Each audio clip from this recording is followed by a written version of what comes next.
بسم اللہ الرحمن الرحیم۔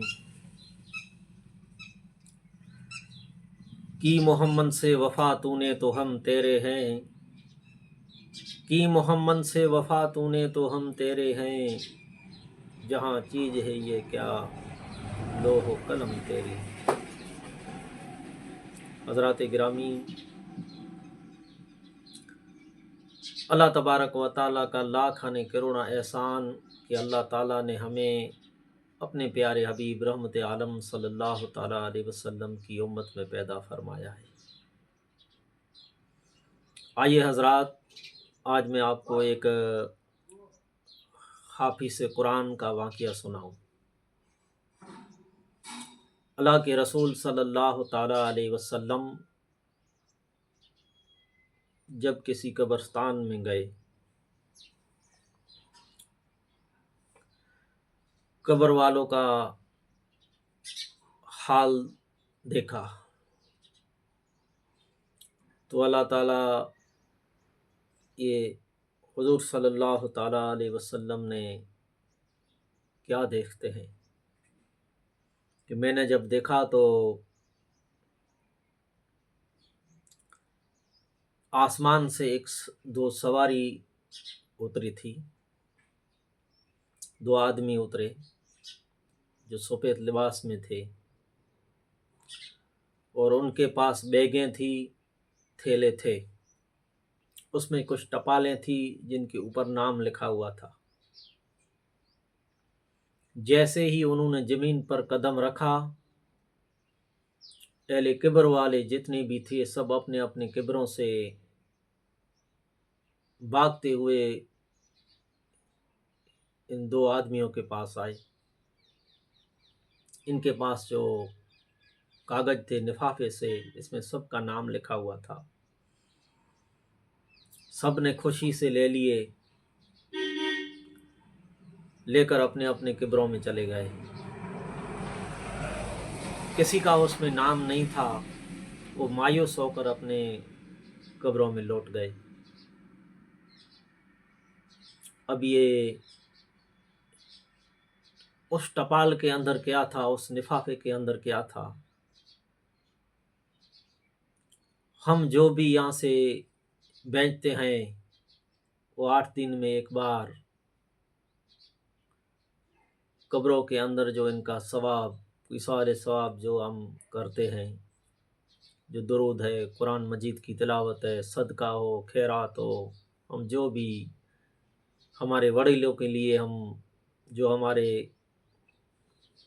قبروں کے اندر جو ہمارے وڈیل ہیں ان کی روحوں کو یہ ضرور پہنچتا ہے۔ یہ بھی اس بات سے ایک ثابت ہوا۔ اور اسی قبرستان کے اندر جب یہ دو سواریاں آئی، آسمان سے اتری، تو سب دوڑتے ہوئے نظر آئے، لیکن ایک بڑھیا تھی جو ان کی قبر کے اندر سونے کا تخت لگا ہوا تھا اور ان کے اندر اس کے اوپر بیٹھی ہوئی تھی۔ سب دوڑ لگائی لیکن انہوں نے دوڑ نہیں لگائی، وہ وہاں پہ بیٹھ گئی۔ اللہ کے حبیب صلی اللہ تعالیٰ علیہ وسلم جب اس بڑھیا کے پاس گئے، کہنے لگے کہ اماں، تجھے اس چیز کی ضرورت نہیں تھی؟ اس نے کہا کہ میرے پاس تو اتنا ہے کہ میں دوسروں کو بھی یہاں مدد کر رہی ہوں۔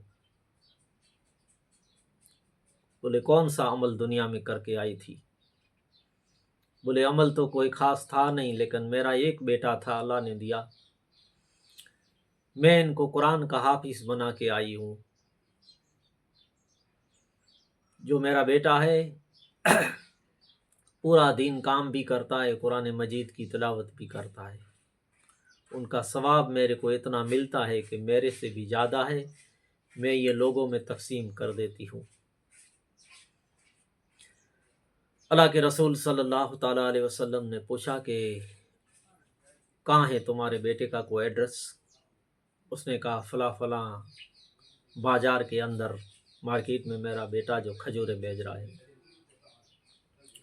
اللہ کے رسول صلی اللہ تعالیٰ علیہ وسلم نے حضرت بلال سے کہا چند صحابیوں سے لے کر اس مارکیٹ میں حضور صلی اللہ تعالیٰ علیہ وسلم پہنچے،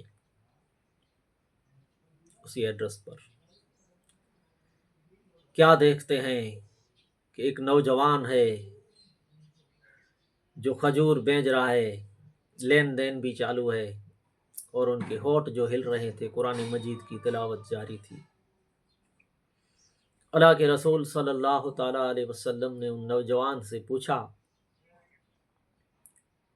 بیٹا کیا کر رہے ہو؟ تو اصل حضور صلی اللہ علیہ وسلم کو یہ پوچھنا تھا کہ آپ روپیوں کی لین دین بھی کر رہے ہو، بات بھی کر رہے ہو، ساتھ ساتھ آپ کے جو ہونٹ ہل رہے ہیں، کیا پڑھ رہے ہو؟ انہوں نے فرمایا کہ میں قرآن کا حافظ ہوں، میں تلاوت کرتا رہتا ہوں ہر وقت۔ حضور صلی اللہ علیہ وسلم نے پوچھا کہ تمہارے والدین؟ بولے والد تو پہلے ہی انتقال کر گئے تھے، ایک میری ماں تھی، ان کا بھی انتقال ہو گیا۔ بیٹا تمہاری ماں کہاں ہے؟ فلاں فلاں قبرستان کے اندر فلاں جگہ پہ میری ماں کی قبر ہے۔ حضور صلی اللہ تعالیٰ علیہ وسلم نے ان کو گلے سے لگایا اور کہا کہ بیٹا ابھی ابھی ہم تمہاری ماں سے مل کے آ رہے ہیں، اور تم جتنا بھی پڑھ رہے ہو، اللہ تبارک و تعالیٰ ان کا اجر و ثواب جو ہے تمہاری ماں کے قبر میں ان کو مل رہا ہے۔ تو لوگوں، ہمارے پاس کچھ عمل ہو یا نہ ہو، لیکن ہم کو بھی ہمارے بچوں کو بھی نیک بنانا ہے، پرہیزگار بنانا ہے، بن سکے تو بچوں کو قرآن کا حافظ بنائے۔ یہ زندگی ایک دن فنا ہو جائے گی، یہ دنیا ایک دن چھوڑنا ہے، ہمیشہ کے لیے وہاں رہنا ہے۔ تو ہم نے ہمیشہ رہنے کے لیے کیا تیاری کی ہے؟ ہم اس دنیا کے پیچھے اتنے بھاگے کہ ہمیں کچھ دنیا میں بھی حاصل نہ ہو سکا، اور ہماری آخرت بھی برباد ہو رہی ہے۔ لوگوں، وہاں کوئی نہیں رہے گا، قبر کے اندر ہمیں اکیلے ہی رہنا ہے۔ کم سے کم بچوں کو علم دین سکھاؤ، قرآن سے محبت کراؤ۔ انشاءاللہ تعالی ہم قبر کے اندر اگر چلے گئے، پھر بھی ہمارے بچے کچھ نہ کچھ ہمیں پڑھ کر بخشیں گے انشاءاللہ تعالی۔ وہاں ہماری زندگی جو ہے آسانی سے گزر جائے گی۔